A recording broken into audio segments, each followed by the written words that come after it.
کے لیے ریفرنس دائر کیا گیا ہے۔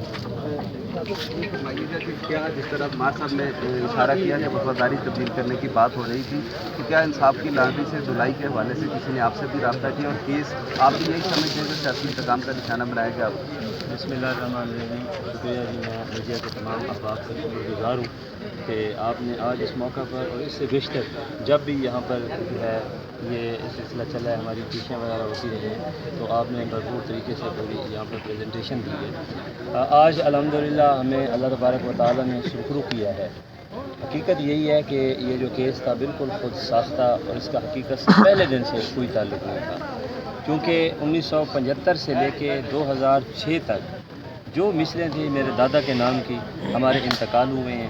اور اس میں اگر ہم نے کسی طرح سے کوئی انلیگل ایڈجسٹمنٹ کروائی ہے تو اس کا یہ پروف لے کر آتے ہیں۔ ہم نے تو مطلب مختلف جو آنرز تھے مختلف ٹائم میں ادوار میں ہم ان سے زمینیں خریدے ہیں۔ ہمارا تو کیس بنتا نہیں ہے، اس کے علاوہ نہ تو میرے کسی ڈاکومنٹ پہ دستخط تھے، نہ میں لینے والا اور نہ دینے والا، اور جس طرح خود آپ نے بیان فرما دیا ہے کہ میری پیدائش سے پہلے کا، تو یہ بالکل ایک خود ساختہ تھا، اور صرف یہی ایک بات تھی کہ کسی نہ کسی طریقے سے مسلم لیگ نون مار صاحب مجھے یہ جو ہے یہ ڈرا کر دھمکا کر کسی تاریخ میں لے کر مسلم لیگ نون سے وفاداری تبدیل کروائیں، اور ہم جو عوام کی حق کی بات کرتے ہیں، جدوجہد کی بات کر رہے ہیں، اور جو ہمارا ترقی کمیشن ہے ڈسٹرکٹ لیا کی ترقی کمیشن، آپ دیکھ لیں کہ ہسٹری اٹھا کے کہ پچھلے 10 سے 12 سال میں پاکستان مسلم لیگ نون کو جب مینڈیٹ ملا تھا اس ٹائم میں ڈسٹرکٹ لیا کا نام ہوا ہے، ترقی ہوئی ہے، میگا پروجیکٹس آئے ہیں، تو یہ ساری چیزیں ہمارے مخالفین کو چبھ رہی تھیں، اور بعض لوگوں کو اپنی پروموشن مطلوب تھی، وہ چاہتے تھے کہ کسی نہ کسی طریقے سے یہ غلط ایلیگیشن ان کو پروو کر کے صحیح پروو کر کے تو جو ہے ہم ان کو جو ہے اس طرف دھکیل دیں، یہ جیلیں کاٹیں، یہ سیاسی طور پر ہمیشہ کے لیے ڈسکوالیفائی ہو جائیں، یہ ایک ان کی سوچ تھی۔ لیکن آج الحمدللہ میڈیا، ہمارے وکلا پینل، ہمارے سول سوسائٹی، ہمارے ساتھ جو ہے ہمارے سیاسی کارکنان، اور بالخصوص ہمارے پاکستان مسلم لیگ نون کے کارکنان، میں ان کا شکریہ ادا کرتا ہوں، شکر گزار ہوں کہ آج یہ ساری الحمدللہ ان کی دعاؤں کی بدولت اور ان کی محبتوں کی بدولت اللہ تبارک و تعالیٰ نے ہمیں سرخرو کر دیا ہے۔ تو آج ہم پھر ایک نئے عزم کے ساتھ یہ مطلب ایک موجودہ گورنمنٹ کو جو ایک خود ساختہ ہے،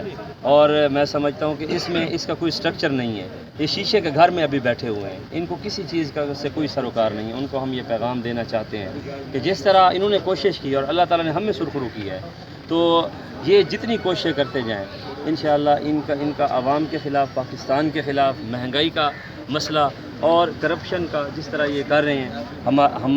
ہم ایک آواز ہو کر یکجا ہو کر ان کے سامنے جو ہے وہ آئیں گے۔ اور اس طرح پیٹرولیم مصنوعات دیکھ لیں،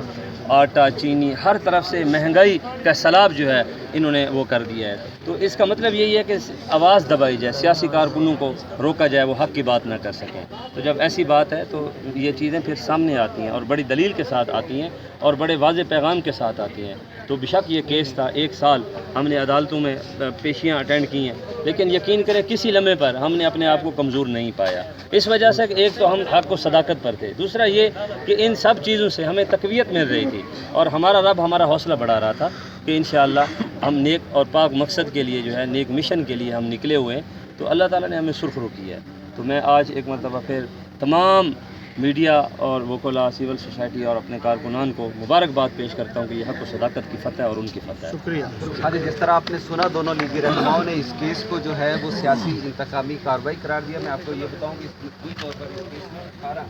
جو ہے افراد کو نامزد کیا گیا تھا۔